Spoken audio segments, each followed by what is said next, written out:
Good afternoon, everybody, and welcome back to another episode of The Log Show here on YouTube. And it is a gorgeous Tuesday with so much going on across the whole wide world of sports, as they call it these days. Um, Last night we have an amazing Game 7 in the ALCS between the Toronto Blue Jays and the Seattle Mariners. That one kept me up. I tuned in late. I tuned in after work, after I settled in at home. Probably bottom of the sixth is when I tuned in. And that was the time to tune in because the bottom of the seventh, or the top of the seventh, I believe. No, yeah, it was the bottom of the seventh. We see George Springer blast a 3-run shot that ends up catapulting the Toronto Blue Jays to their first World Series appearance since 1993. So they get the AL pennant and will face the Dodgers. That happens. NBA tips off tonight at 7 p.m. Eastern Time. First game of the night is the Houston Rockets with newly added star Kevin Durant playing his former team, the Oklahoma City Thunder, the reigning champs with the reigning MVP, SGA. That one will be fun. And then after that, we have the Lakers playing the Golden State Warriors. No LeBron James tonight because he's dealing with sciatica issues.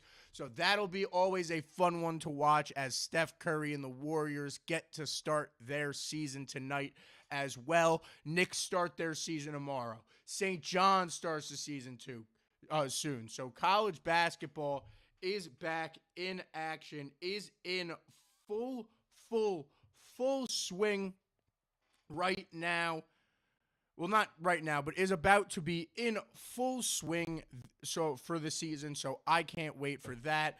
And then not only that, we had week 7 of the NFL, which was an exciting one, a crazy one, a backwards one. We saw the Denver Broncos have the largest comeback in NFL history, scoring 33 points in the fourth quarter against the New York Giants, and that collapsed. The Jets fall to 0-7 and look like they are not in a good spot as a football team. The Chiefs seem to be back when they get Rashee Rice back. The Colts are the real deal. So much to talk about, and I am here to talk about it all. And I am going to start in a world that I don't talk about a lot, especially when it's not my New York Yankees. I love to talk about my New York Yankees, but my New York Yankees didn't do anything good this year, and now I am facing a World Series matchup that, as a Yankee fan, is making me want to scratch and claw my goddamn eyes out as I see the Toronto Blue Jays, a team that the Yankees struggled immensely against this year. They could not beat a team that made me very angry every time we played the Toronto Blue Jays because the Yankees would just look inept, especially up there in the Rogers Center. They will play the Los Angeles Dodgers, the team that had defeated the Yankees in the World Series last year, a team that I hate because people say they're ruining the league, whatever you want to say about that. Are they ruining the league, this, that, with the way that they pay Shohei Ohtani, the greatest player, arguably has the potential to be the greatest player of all time. They're paying Shohei Ohtani $1 million practically a year to play baseball because he deferred all of his money until further down the line. It's going to be, don't get me wrong, from a baseball perspective, it's going to be a great matchup, but from a Yankees fan, it's just a matchup that makes me want to just claw. Sorry, I had a stroke right there. But it's just a matchup that makes me want to claw my eyes out. I don't want to watch the Dodgers go win another one, and I don't want to watch the Blue Jays go win a World Series either. So, yeah, I'm not excited for the matchup. No. Not at all. But talking about the game last night from just a pure fan's perspective, from a pure baseball fan perspective, I was absolutely enamored with the game last night. Like I said, I tuned in late, so I didn't get to see the home runs early from Julio Rodriguez and Cal Raleigh when they hit those 2 home runs earlier in the game to take and extend the lead. But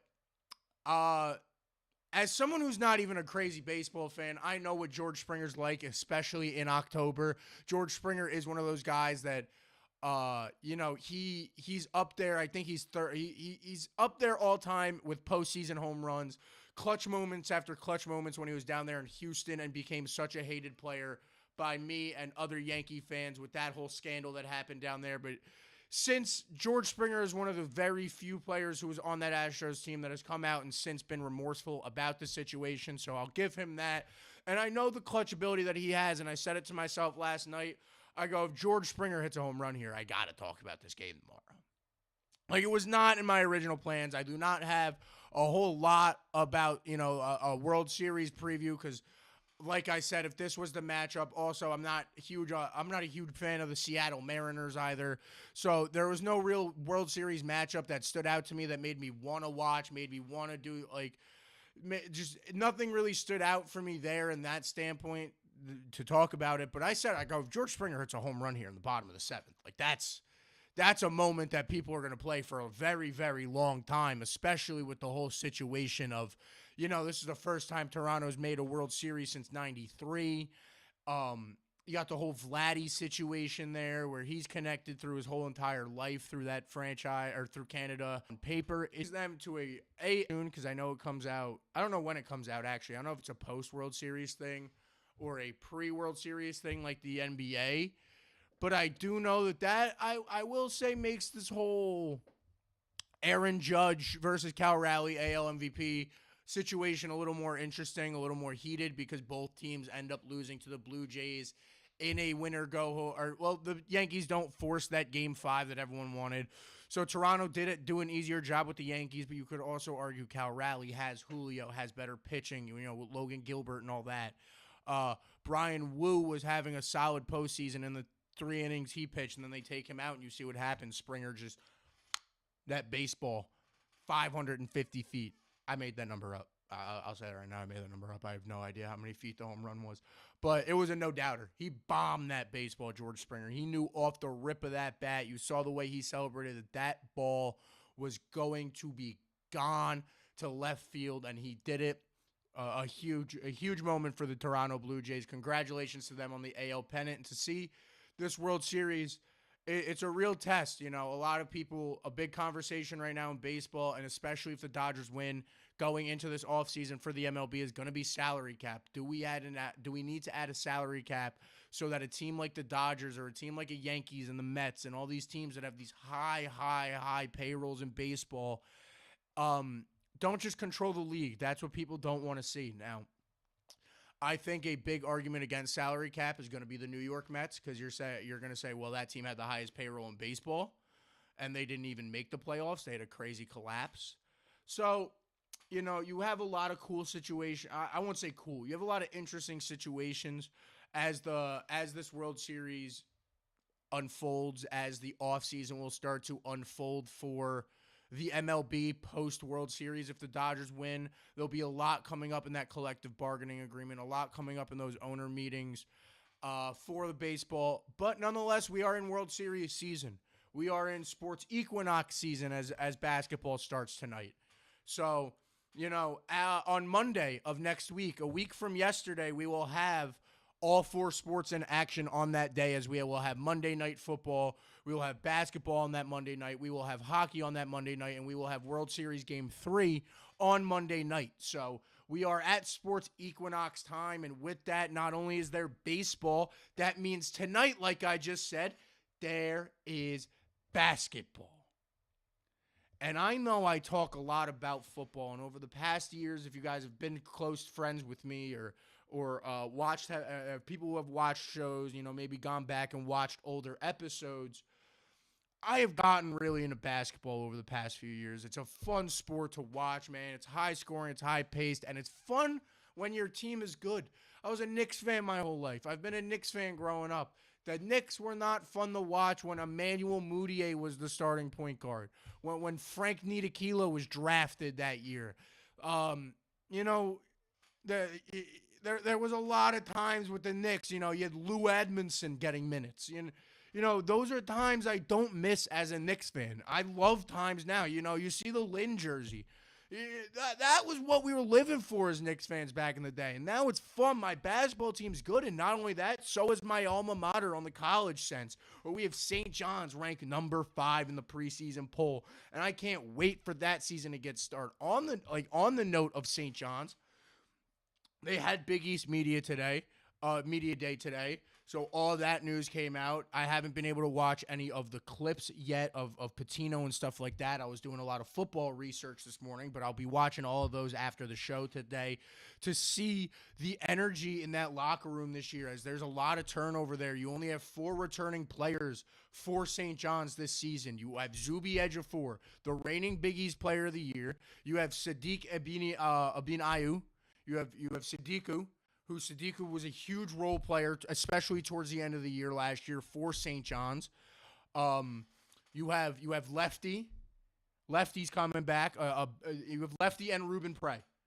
I'll actually group the two together. I'll group Leftyopolis and Ruben Prey together, because those were 2 young freshmen, international circuit guys that Rick Pitino loves to pick up. And they, as the season progressed, you saw them get more minutes. If anybody ever listened to any of my broadcasts at St. John's, Ruben Prey last year was one of my favorite players. Number 17, he was a freshman last year, and he was just someone who I would say this a lot to my friends. Shout out Eric, shout out Frank, shout out Ryan, shout out, WSJU, all my boys over there. We talk about, I would say this all the time, how I just love the way, like, Ruben Prey played basketball how it was supposed to be played. How he would pass the ball, he'd move the ball, he'd constantly be rotating off ball and cutting and finding the next pass and just keeping the offense flowing when the ball was settled in the half court. So I can't wait to see how he has developed, how Lefty has developed. And then on the other side of it, obviously the big news for St. John's this year is the recruiting class. They had the number one transfer recruiting class in the country this past season. They bring in Ian Jackson from North Carolina. They bring in Bryce Hopkins. They bring in I'm blanking on this guy's name here. They bring in Ian Jackson. They bring in from North Carolina. They bring in Bryce Hopkins from Providence. They bring in Dylan Mitchell. They bring in Jason Sampson from over there from Arizona State. So they bring in pieces that they very much need, because you lost, especially in those guard positions, losing people like R.J. Lewis. Sorry, he was Big East Player of the Year last year. It was R.J. Lewis, not Zuby. But you have R.J. Lewis, who you lost. You have so many pieces from last year's roster that you lost. I'm just blanking on names for some reason right now. I don't know why I am. You had, what's his name? I don't remember. Wow. I'm upset with myself that I'm blanking on this. But it's an exciting season for St. John's coming up here. Not going to lie. Obviously, like I said before, ranked 5 in the preseason poll. They were ranked number 1 in the Big East preseason poll. Bryce Hopkins and Zuby both make first team All Big East preseason. You have, obviously last year, Pitino was Coach of the Year. You have Ian Jackson, preseason all second team Big East. And then I believe Sanson made all third team preseason Big East. So a lot of hype over there in New York for the Johnnies for this upcoming season. Obviously after a Big East championship last year, first one since '99, a year I'll never forget, being able to experience that as part of WSJU. I'll never forget that. Being on the court for that confetti dropping was such a good feeling, and I'd love to see the Johnnies be able to repeat that again this year.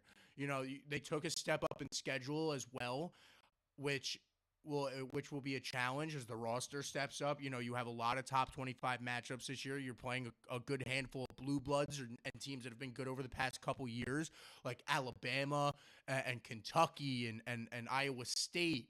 You have a lot of good teams on the schedule this year. Obviously, not only that, in your own division, in your own conference, you have Creighton in the top 25. You have UConn in the top 25. You have Marquette, I believe, was right at the end of that top 25 or right outside of it, if I remember correctly, in that preseason top 25. So there's a lot of competition here for the Johnnies in this upcoming season. They just played an exhibition on Friday against Towson, won that by 10 points, which I don't love to see.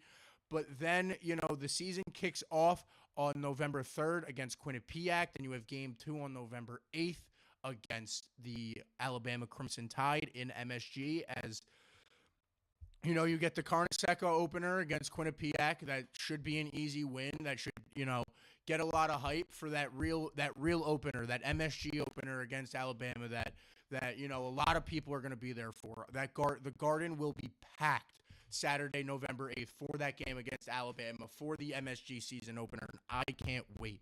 But St. John's is not the only team that plays at MSG, baby. The Knicks.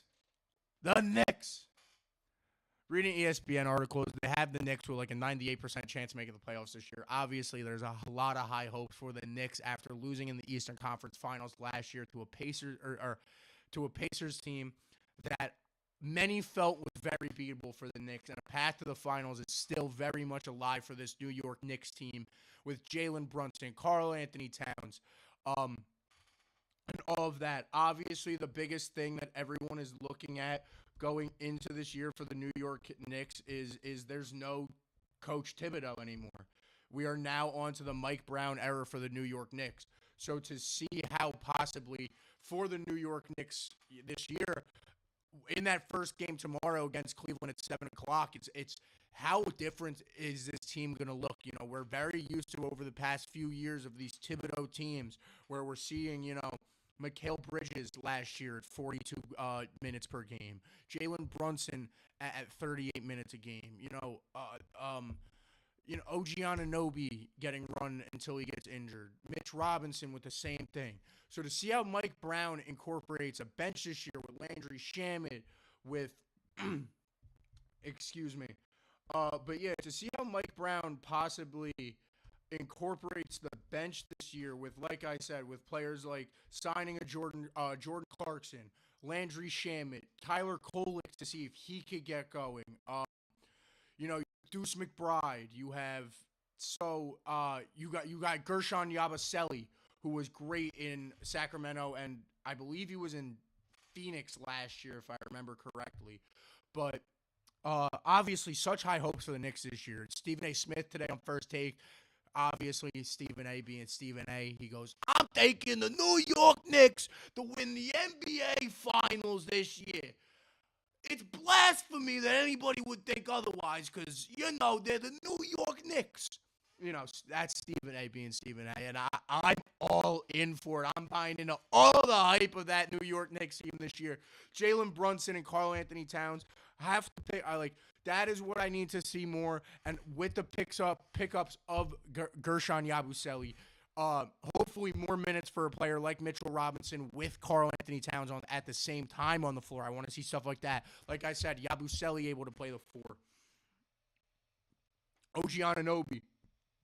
We need lineups where, and it's hard to say this, but we need to be able to rotate the offense of not having Jalen Brunson and Karl Anthony Towns on the floor at the same time this year. That's what I really want to see Mike Brown do very, very much. I would love to see Mike Brown this year really take the opportunity of, as much as I love both of the players' productions offensively, Karl Anthony Towns, the way he's built, he's so lanky and moves so weird, and Jalen Brunson's just too small, that them on the court at the same time, they're both defensive liabilities. They're both not great defensively, and to have two of those on the floor at the same time is very tough. So like I said, with the addition of Yabusele, but not only that, the addition of Jordan Clarkson, and hopefully an improved role for players like Deuce McBride and Landry Shamet and those types of players, I'd really love to see that for the Knicks this year. Really try to see an opportunity where we can let Karl Anthony Towns kind of run his own unit offensively sometimes, and Jalen Brunson also run a separate offensive unit sometimes. And yes, still have them on the floor at the same time sometimes. You're going to have to take that hit when you have two players that are that offensively exceptional. They are able to make shots for themselves over and over again. Karl Anthony Towns does it all the time. It's the weirdest shot that he takes, and it goes in all the time. That three-pointer, from the logo, where he just pulls it. He just pulls it, and he looks so weird doing it. He's able to create those shots for himself. And then Jalen Brunson with the ability to create those shots off the dribble time and time again and create, draw fouls when he's driving and do that type of stuff that Shea does so well too. So it's hard, obviously, for me to say that they should never be on the floor together. That's not what I'm saying at all. But I would really love to see how Mike Brown this year can incorporate lineups where they don't have to be on the floor together. You can get Karl-Anthony Towns as that main scorer, and you keep Mikal Bridges on the floor maybe because he has some great defensive plays, but he can also create for himself offensively and give him more of an opportunity. Get Jordan Clarkson. Jordan Clarkson is a phenomenal playmaker over the past few, from when I used to watch him, at least when he was younger in his career. I haven't really paid attention to him over the past few years in Utah, I'll be honest. But from what I remember, Jordan Clarkson is a very good playmaker, was very good in Cleveland those years as a playmaker, was very good in LA as a young player as a playmaker. So he's someone who I've always liked. So to see how his role can play for the New York Knicks this year would be very, very, very interesting. And yeah, I'm expecting a lot out of the New York Knicks. You're in a division right now, or a conference where Jason Tatum's out for, another 3 to 4 months. He'll be back around the All-Star break, Jason Tatum, and that's what they'd be hoping is Tatum's back around the All-Star break. You have Tyrese Halliburton out for the year with the Pacers team that just beat you in the Eastern Conference Finals. You play Cleveland, so that's a tone setter to start the year. And obviously, there's 82 games. It's a long season. We got a long time. Game 1 isn't a make or break game. It's not as important as like an NFL where you only have 17 opportunities. You have 82 opportunities. You'll have opportunities, but it's an Eastern Conference that is deteriorated. The Sixers, what's going to happen with Joel Embiid? If he doesn't stay healthy, they tend to fall apart. But if he stays healthy, they got young players like Tyrese Maxey and that down there. So that's an interesting team. Like I said, Cleveland, obviously, and the East is just, it seems such a wide open spot. So I got big hopes for the Knicks this year. I'm expecting a lot out of this team, and I can't wait to watch the opener on Wednesday night against the Cavs on ESPN. That's also the debut of shout out Inside the NBA moving over to ESPN. That is the debut of that. We'll see how that goes. I know a lot of people scared of that, talking about the broadcasting side of things. A lot of people are scared, ESPN, that you're ruining Inside NBA. And I'm telling you right now, ESPN, don't do it. Don't touch it. Don't let them cross the lines that you don't let First Take cross, that you don't let other people cross, like you did with McAfee for a while. McAfee chose himself, it seems, to go a little more PC. But they let him rock for a while. And he still does his he'll still rock with it every once in a while. If what they call over there at the McAfee show, the toxic table gets going. It happens over there on the McAfee show. But a lot of people are scared ESPN is going to ruin Inside NBA and not let them be themselves. And I'm telling you right now, ESPN, let Shaq, Ernie, Chuck, Kenny, let them be themselves. Let them cross the lines. Let them make the jokes that not everyone can make. Let them have fun, and it will be amazing for everyone. Everyone loves it inside the NBA. It's a favorite among all sports fans. It was one of the best shows on television among sports shows on TNT. Do not ruin that formula, ESPN, please. For the sake of basketball, do not ruin the formula. The formula. The secret formula. Don't ruin it. Don't do it. Don't do it. Man, I'm excited for basketball. I'm excited for New York basketball. You want to know why I'm also excited for New York basketball? Because New York football is not something to be excited about. You got the Jets at 0-7. I'm going to leave that there. For you Jets fans, if you guys want to talk about it, if you want me to talk about it, leave it in the comments below, and I'll look at them. I'll see the comments. And I'll start talking about the Jets a little more because it seems like the only New York team I talk about this year is the New York Giants because at least they're winning football games. Or have won 2 football games. I won't say winning football games after what I saw on Sunday, because that was bad, man. What I saw on Sunday was not good for the New York Giants. Now, I had to go back and watch a lot of the fourth quarter Broncos offensive tape, Bo Nix's dropbacks I watched. And because I missed the fourth quarter of that game. I was out, I was doing stuff, and I missed the fourth quarter of that game. And I came back and I saw the result, and I go, whoa, I got to look back at that. The Next Gen Stats had the Giants with like a 99% chance of winning at one point in that fourth quarter. I think it was like with 10 minutes left. They had them at a 99% chance of winning that game, and you end up losing that game 33-32. And there's a lot of different situations you could blame. Jackson Dart has that interception late. That doesn't help. But besides that one interception, he plays well for most of the game. I think when I look at the Giants through this game, it's hard to say this. You can't really blame anything like this on one side of the ball.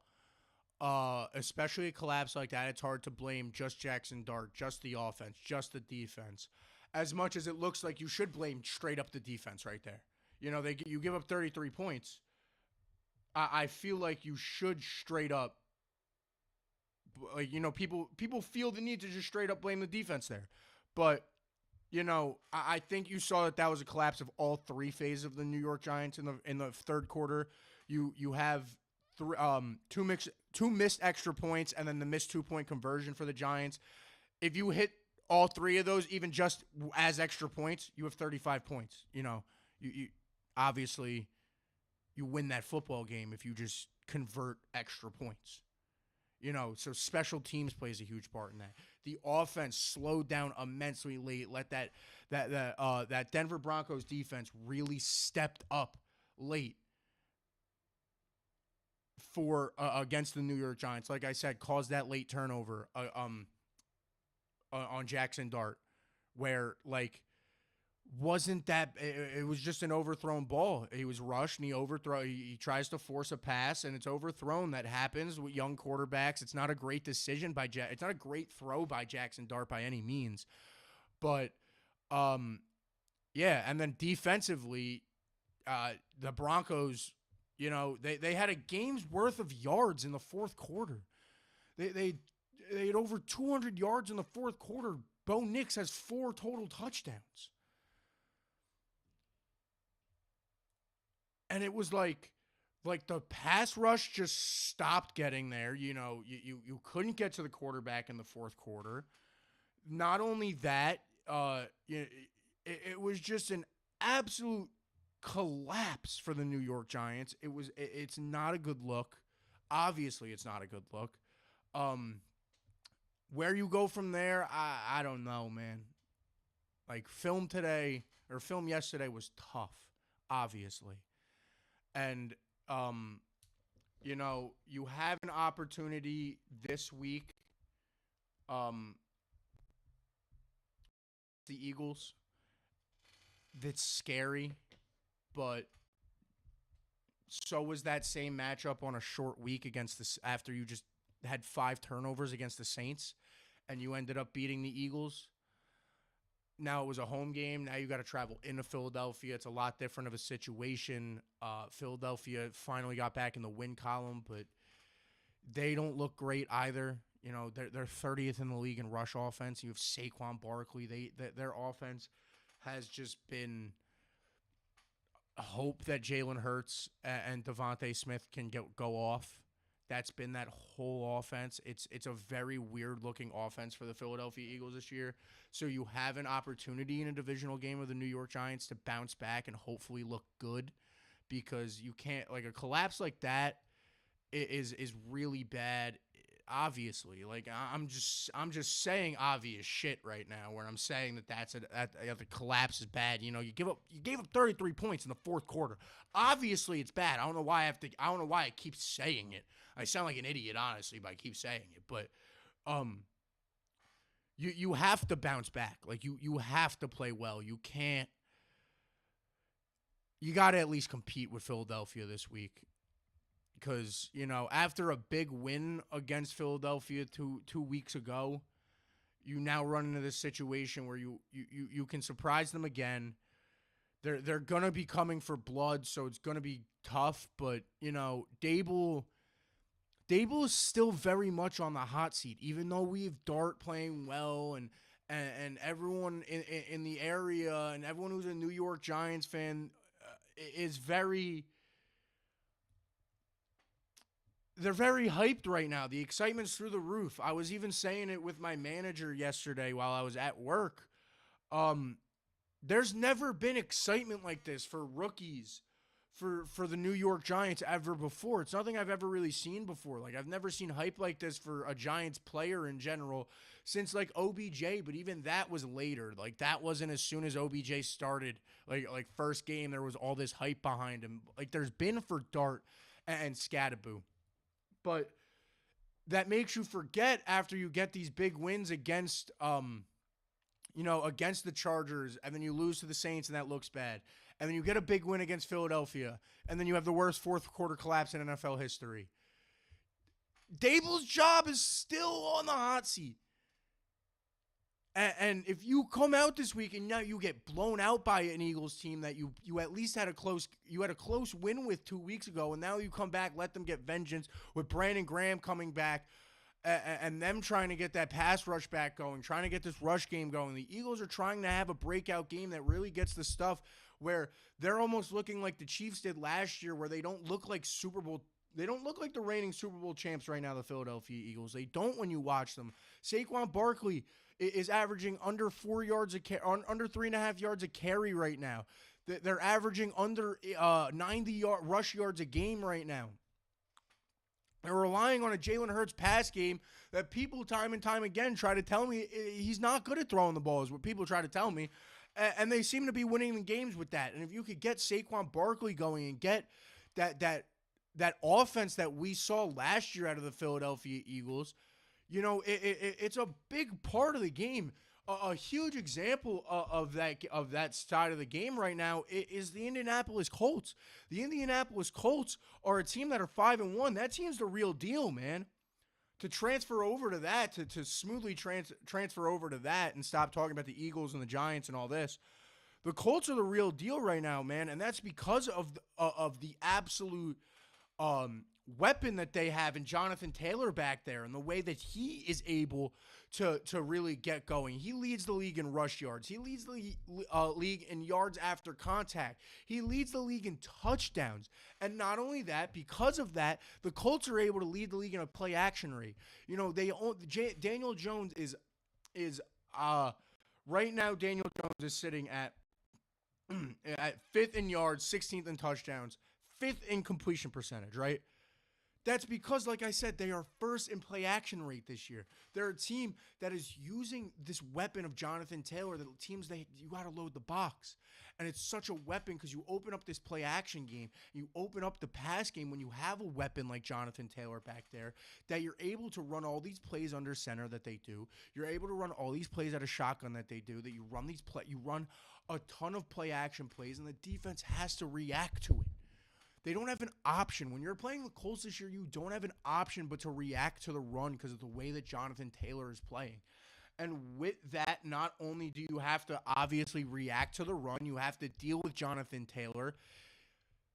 It opens up these opportunities to give it to a dude like Tyler Warren, who's their leading receiver right now. Who, you pop it over to him for 8-9 yards. You got a 2nd and 8 after you ran it, you know what I mean? After you ran the ball on a 1st down and Jonathan Taylor got 6. And then you ran it again on 2nd down, he got 4. And then on that next 1st and 10, they're expecting you to run it again. You just hit a nice play action, pop it over the top to a Tyler Warren, to a Michael Pittman, to an Alec Pierce. And there's not these weapons, you know what I mean? I mean, Tyler Warren's been an absolute stud. I think you should definitely throw out the thought of him for Offensive Rookie of the Year this year, with the way that he has been the focal point of the Colts passing game so far this year. But nonetheless, you have the Colts, they're vibing because of the opportunity that Jonathan Taylor and Daniel Jones has created for them offensively with the play action pass, Daniel Jones, like I said, he's fifth in completion percentage. He's not trying to push the ball down the field overly, but you have weapons that can do so.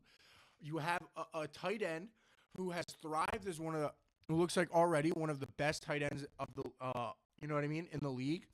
You know, he's not having a Brock Bowers type of year necessarily like we saw last year, but Tyler Warren, I was having the conversation with my friend not even 10 minutes before I went live that he's in the conversation for offensive rookie of the year 100%. And then Pittman, you know, not the, you know, these guys aren't the best weapons in the league, but they're weapons that get open. They're weapons that are fast, can get downfield. And it's a situation where, like, bro, the Colts are obviously the real deal, man. Defensively, they're doing great also. You know, they have the sixth best rush defense. They're ninth in scoring. They're seventh in sacks. You know, they have a top 10 defense. They're third in turnover differential, and fourth in total turnovers. They have 11 total turnovers this year. They're +7 in the turnover differential. So they're not turning the ball over offensively, and they're getting turnovers defensively when they need to. This team is the real deal this year. Shane Steichen, I think, honestly, should be thought of and in the conversation for Coach of the Year, where this team is 5-1. They're the best team in the AFC right now, and you know they keep running into better matchups.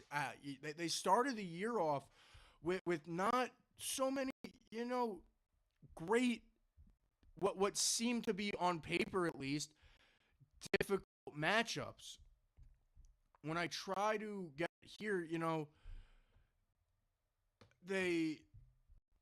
week 3 they play the Titans. They have the Rams. They lost to the Rams. You know, the Raiders, the Cardinals. But now you're getting wins over teams like you played the Dolphins early. But you have wins, like I'm saying, over teams like the Broncos. You played a close game in LA against the Rams. You had a blowout win against the Titans. You know, and then you get this big win here against the Chargers, which is a big win for them that really builds confidence that I think for this Colts team going into what they have for the rest of the season. You look at their remaining schedule, you know, you have the Titans next week who are not playing well. Then you go into Pittsburgh. That's a winnable game for them. Atlanta on a Thursday night. Atlanta on an international game. That's a winnable game for them. Kansas City, Houston, Jacksonville. You know, they don't have a crazy tough schedule left. You know, the only 2 teams on there that really stand out to me as like difficult games is in Pittsburgh's always difficult. They play Jacksonville twice. I'll note that, but it doesn't stand out to me. I'll note it, but like I said, it doesn't stand out to me. And then they play Kansas City, which Kansas City this weekend looked great. You know, Rashid Rice gets 2 first-half touchdowns. The defense played well. That offense was really clicking in a blowout win against a Raiders team that offensively was just dead. Genti had 28 yards. Geno Smith had 57 pass yards. That offense for the Raiders was just completely dead. The Chiefs looked back. So you can't count that team out in a division that's just so hot right now with the Chargers losing. They're tied for second with the Chiefs. You have the Broncos over there in first with back-to-back comeback wins that they've been able to do. So a lot of crazy stuff, man. There. And yeah, like I said, the Kansas City Chiefs, man, they look like themselves again. Like I said, you get that Rashid Rice 2 touchdowns. You had like 80 yards out of Travis Kelce. Patrick Mahomes had 250. The defense played very, very well. George Karlaftis looked good. Chris Jones looked good. Nick Bolton and the linebacker core looked good. But you were playing a Raiders team that has looked offensively not very good this year. And Genti couldn't get going. Geno Smith leads the league in interceptions. He has not looked great in that Raiders offense this year. So that's an interesting situation definitely for the Kansas City Chiefs coming up, because that's another team where you look at their remaining schedule. I'll get it pulled up real quick. You look at the Kansas City Chiefs remaining schedule. They have Washington this week on a Monday night, Buffalo in Denver, the Colts. You play the Chargers again. You play Denver twice still. It's tough. So to see, you know, these next 2 weeks are going to be big for the Kansas City Chiefs, especially the one in Buffalo, because if they could beat Buffalo, we might be seeing the Chiefs get back on a roll here. That's another thing that me and my friend Joe were talking about on the phone before, is those teams that potentially can go on a run here at the end of the year. And what I saw this week, the Chiefs are definitely one of those teams that I feel definitely potentially can go on a run here at the end of the year and close down that whole situation of what happened and everything there, what happened with the slow start to the season. So that's definitely a team I think potentially could go on a run. The Ravens is another team I think potentially could go on a run. I think there's a lot of potential in the Ravens to go on a run with Lamar back. It's just, can that defense play well? That defense is probably, I don't know ranking wise. I didn't check where they were ranking wise, but they are definitely bottom 3, bottom 4 in the league with the way that they have played. I think they may be the worst defense in the league with the way that they have played so far this year. So that defense definitely has to step it up. But I think that team is definitely potential to go on a run to end the year this year. Just trying to think of some other teams maybe. The Bills are at 4-2. I don't see a run there. The Ravens, like I said, at 1-5. I could see them going on a run. The Chiefs at 4-3. I could see going on a run. The Washington Commanders at 3-4. I could see going on a run. They got to do something. They got to figure out what's going on down there. They got a few injuries, but defensively they need to step it up down there. I think those are your potential run teams. The NFC West, one of those teams is going to go on a run, and that's going to be interesting to see who it is there. Is it the Niners? Is it the Seahawks? Is it the Rams, all sitting at 5-2 right now? The NFC North, are the Bears going to go on that slump that they usually go on, or can they finally go on a run instead? The Falcons at 3-3. There's teams. There's a lot of watch teams there for a run so far, a potential run coming up as we hit this middle half of the season, because you always get that one team. You always get that one team that goes on that run in the middle of the season around, week 5, 6 maybe. So be looking at teams that, I know some of those teams that I said did lose this week, but look at some of those teams that, like the Carolina Panthers have won 3 straight. The Bears have won 4 straight. The Packers have won 2 straight. The Broncos have won 4 straight. Colts at 3 straight. Though obviously some of those teams are already good. Those are the teams that you could see. Chiefs have won back-to-back games. Those are the teams that right now the run starts around now. It starts this past week, the week before. So those teams that have won 2, 3 straight, look at the possibility of maybe collecting 5, 6, 7 wins in a row and really getting a hold on their division, or making a run for like a situation like the Kansas City Chiefs, making a run at the division, trying to make a run at a 1 seed, at a bye week, at a playoff spot. Those types of situations. Definitely look for it. It's going to be interesting. But my camera is sadly going to die. Some technical issues today, so I'm going to end it a little bit early. That is all I got for you guys today. I'm going to plug the phone in, get some TikToks out there today, definitely. So everyone stay tuned to the TikTok. Thank you, everybody, for tuning in today.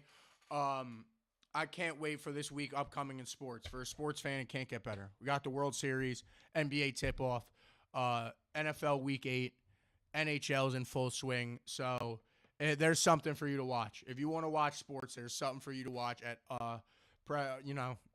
7 o'clock at night. There's something on. There's a sport on. It is the sports equinox, folks. It's a great time of year. Thank you guys all for tuning in. Remember to follow me on Instagram, follow me on YouTube, subscribe down below. And also for you, those of you who have subscribed, if you haven't, also tap that bell icon so alerts are on, so that when I start posting more, start posting clips, stuff like that, you have all the alerts on. Thank you guys so much for tuning in today.